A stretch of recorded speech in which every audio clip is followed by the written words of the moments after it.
Hey everyone, this is Blake with Instrumental Wealth, and today I want to talk to you about employee stock options.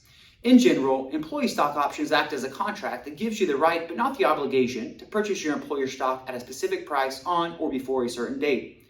There's generally two different types of employee stock options: incentive stock options and non-qualified stock options, and each of them have their own nuances. First, I do want to discuss a few of the similarities between both of the options. First, they're both usually offered to either key employees or executives of a company, and both are considered part of your compensation package. They also both give you the ability to purchase company stock within a designated time frame at a predetermined price, regardless of how the stock performs after the date of the grant.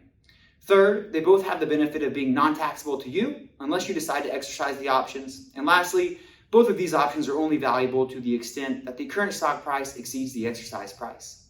I'd also like to cover a few key differences between these two options. First, incentive stock options are qualified options, meaning that there are certain tax benefits available to you when exercising these options if you handle it the right way, of course, whereas non-qualified options are more stringent and there's always going to be subject to ordinary income taxes and employment taxes when exercised.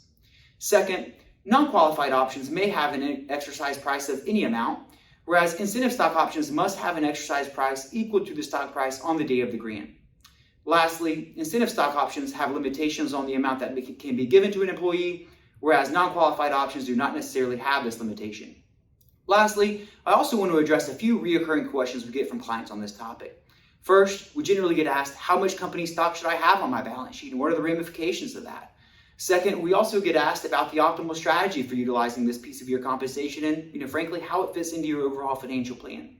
Third, another common question we get is, should a client do a cashless exercise or pay for the stock out of pocket, and what are the tax ramifications for that decision?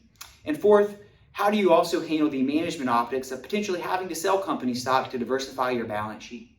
In summary, we generally find that there's many planning errors that folks make related to this piece of their compensation, whether that's related to AMT consideration, tax basis reporting, or from just an overall diversification perspective. And there's also a lot of misconceptions about how this strategy works. At Instrumental Wealth, we believe it's important for you to have a clear strategy for these options in relation to your financial plan. And if you'd like more clarity on this topic, and if this is something that resonates with you, applicable for you or your family, we'd love the opportunity to discuss it with you. Please visit our website or click the link provided to book a time with myself or your advisor. Also, don't forget to follow our social media pages. Thanks, and talk to you again soon.